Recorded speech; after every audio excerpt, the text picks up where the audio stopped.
Pentingnya meraih kepercayaan seseorang. Memori atau kenangan biasanya muncul kembali dalam pikiran kita jika tanpa disadari kita berada di tempat yang mirip dengan peristiwanya. Misalnya, Anda pernah menyatakan cinta di bawah pohon selagi cinta pertama di masa SMA dulu yang ternyata ditolak. Begitu suatu hari 20 tahun kemudian, Anda melihat atau merasakan suasana yang mirip dengan suasana itu, memori Anda tahu-tahu mengeluarkan data yang membuat Anda terkenang dengan cinta pertama dan tolakan pertama tersebut. Hebatnya lagi, memori tersebut ketika muncul justru seringkali membawa kebahagiaan. Percayalah, walaupun Anda mengingat patah hati pertama 20 tahun yang lalu, Anda tetap saja mentertawakan atau tersenyum-senyum sendiri mengenang peristiwa tersebut. Kisah lain, mungkin suatu hari Anda sedang berjalan dengan pasangan Anda di kendaraan, misalnya di mobil. Tiba-tiba ada lagu di radio favorit Anda yang mengingatkan Anda akan peristiwa menyakitkan. Mungkin Anda pernah diputusin mantan dan lagu itu menjadi latar ketika peristiwa terjadi. Percayalah, walaupun saat itu Anda sedang membicarakan topik lain dengan pasangan Anda, otak Anda tanpa komando akan cepat bisa membuat memori tersebut keluar. Tanpa diperintah, tangan Anda membesarkan volume suara lagu tersebut sambil berkata, lagu bagus nih, aku suka. Namun, kita semua tahu bahwa memori Anda sedang berada di masa lalu yang mungkin tragis, tapi indah dikenang. Lalu, di hati kecil Anda mulai nakal, bertanya-tanya apa kabar si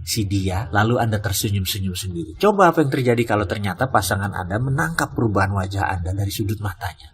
Sisa cerita ini Anda sendiri yang melanjutkannya ya, karena pasti beda-beda reaksinya pasangan Anda. Saya pun saat ini sedang masuk ke zona memori tersebut. Saya teringat ketika dulu masih di Balikpapan, sewaktu di SMP, ada seseorang mendekati saya di kelas. Dia memberi saya sebuah prakarya sekolah yang menurut saya bagus sekali, yaitu logo Pendidikan Indonesia Tut Wuri Handayani dibuat dari triplek yang digergaji oleh. Mungkin Anda tahu gergaji triplek berbentuk U, seperti celurit yang ada mata gergaji tipis menyambung kedua ujung U tadi. Cara menggunakan gergaji itu dengan tangan dan sisi ujung U yang lainnya ada di ketiak Anda. Sulit sekali melakukan pekerjaan dengan gergaji U tersebut karena bisa putus mata gergajinya yang seperti kawat tipis. Jadi ketika mendapat hadiah pekerjaan tangan tersebut, saya benar-benar terkesan. Seorang anak SMP melakukan pekerjaan itu mungkin bisa makan waktu bulanan karena triplek Tut Wuri Handayani itu ukurannya besar, hampir 1 meter. Semua huruf, semua lekukan gambar sayap, semua digergaji dengan halus. Sewaktu menerima hadiah tersebut, saya ucapkan terima kasih kepada pemberinya. Dia Ben Hur Panjaitan. Saya sebenarnya tidak terlalu kenal dia, namun kalau pulang sekolah, kami sering satu jalan dan dia tiba di rumahnya terlebih dahulu. Dari jalan raya masih masuk ke gang. Mobil tidak masuk, hanya motor. Kami beda kampung, dia lebih dekat ke sekolah. Ketika 10 tahun berlalu, saya sedang mengunjungi sebuah lokasi di Desa Colo, Kudus. Ada sekolah mirip dengan bentuk sekolah SMP Negeri 1 Balikpapan. Di sekolah saya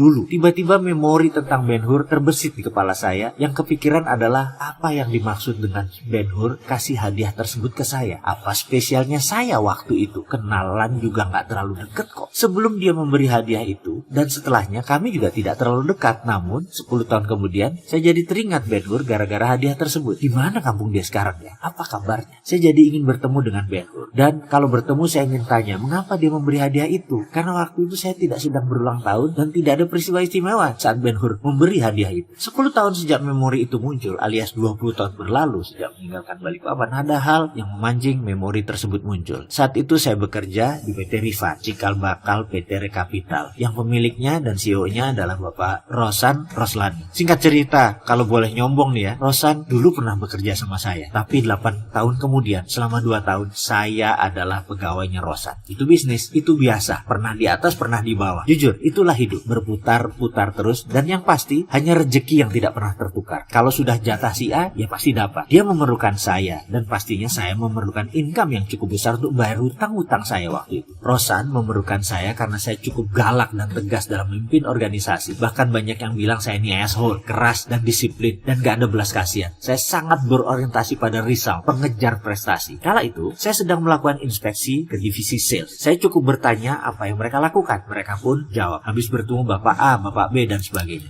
Maka saya bilang, coba telepon mereka lagi. Bilang saya ingin bicara. Mereka yang bohong atau tidak melakukan prospecting pasti panik. Beberapa orang tertangkap tangan bohong dan saya nggak panjang lebar. Anda keluar. Dan begitu juga ketika saya berbicara dengan Bapak A atau Bapak B. Ternyata mereka ketemu atau benar-benar mereka ketemu. Ya selamatlah posisi mereka. Sekali lagi, kalau mereka tidak bertemu atau tidak berkomunikasi, bahkan tidak mengerti produk perusahaan kami tanpa pandang bulu, saya pun bilang ke sales tersebut, sebaiknya kamu mengajukan surat resign sekarang daripada saya pecat. Kondisi kamu jelek di luaran. Saya tahu itu kejam sekali, tapi begitulah saya dulu. Kemudian sampailah saya sebuah meja, lalu saya tanya kepada seorang sales bernama A. Saya nggak sebut namanya ya, tapi ini benar. Mana kartu nama orang yang kamu prospek hari ini? A dengan perlahan menyerahkan setumpuk kartu nama kepada saya. Ini Pak. Kemudian saya cek satu persatu. Lalu mata saya menemukan nama yang sangat familiar, Ben-Hur Panjaitan. Masih dengan mempertahankan wibawa saya tanya, siapa Pak Ben-Hur ini? Oh, dia pengusaha sukses Pak di bidang IT, kata A. Sulit bertemu dengan dia. Dia kontraktor IT utama di Pemda Jakarta dan lembaga pemerintah. Wah Pak, luar biasa Pak. Orangnya baik sekali, santun dan dipercaya banyak lembaga. Itu jawab A membanggakan. Orangnya namanya Ben-Hur Panjaitan versinya dia. Saya tersenyum dalam hati. Nah, pasti ini teman yang saya cari. Tapi mendengar cerita A, saya menjadi kecut. Apakah ini Ben-Hur yang saya kenal atau Ben-Hur yang lain? Bukan teman SMP saya. Lalu saya tanya pada A, apa dulu Pak Ben-Hur pernah tinggal di Balikpapan? Wah, saya kurang tahu Pak. Saya coba hubungi dia lagi Pak, kata A. Saya lihat dia menelpon di depan saya. Seperti biasa, sulit sekali terhubung. Dari resepsionis hanya terhenti di sekretaris pribadi Pak Ben-Hur. Muka A pucat. Dia takut sekali ekspresinya. Takut saya marah soalnya. Dia pasti berpikir saya akan marah, saya akan memecatnya. Lalu di tengah menunggu, saya ambil telepon itu dan berbicara dengan sekretaris Pak Ben-Hur. Maaf Bu, bisa tolong sampaikan ke Pak Ben-Hur. Saya tahu dia pasti sedang sibuk, tapi tolong sampaikan ada orang yang namanya Wowi ingin bicara. Ya sudah, lebih baik saya yang memulai. Saya adalah orang yang bisa menerima kegagalan, tapi saya tidak bisa menerima ketika saya tidak coba. Jadi saya mengawali. Mudah-mudahan dia ingat dan mau menerima saya. Kalau ini Ben-Hur yang sama. Sesaat kemudian terdengar bunyi klik. Suara telepon yang tadinya nada tunggu menjadi hening. Ada orang di seberang sana dan bukan mesin. Terdengar suaranya berkata, Bapak Wowi, apa kabar kamu? Tertawa dia langsung. Saya menarik napas lega. Iya, ini Ben-Hur yang saya kenal. Lalu tanpa basa-basi saya langsung bertanya kapan dia ada waktu untuk bertemu. Dia jawab, hari ini juga bisa, jam makan siang, bagaimana? Ketika tiba di kantornya di Bilangan Jakarta Selatan, ratusan monitor komputer IT berjajar dengan pegawai yang jumlahnya ratusan. Rasanya bisa dikatakan bahwa dia adalah satu raja IT di Indonesia. Bahkan di tahun itu organisasinya mengurus cyber security dan cyber defense lembaga pemerintahan. Perusahaannya sudah kelas dunia secara teknis. Begitu ketemu, untuk menuntaskan rasa penasaran saya pun bertanya mengapa dia memberi hadiah itu dulu kepada saya. Lalu dia jawab, Wi, gue lihat lo orangnya lain, gak banyak omong. Mata lo menunjukkan lo orang kreatif. Gue tahu lo bakal jadi orang sukses. Jadi kalau gue gak punya apa-apa di kemudian hari, pasti gue butuh lo. Jadi akhirnya saat itu gue memutuskan bahwa gue harus ambil hati lo, katanya. Lalu dia melanjutkan, walaupun mungkin kita dulu orang biasa-biasa saja, gue sudah bisa bayangkan jalan hidup lo ke depan. Dan lo tahu, puluhan orang gue invest seperti lo di masa kecil dulu. Dan investasi gue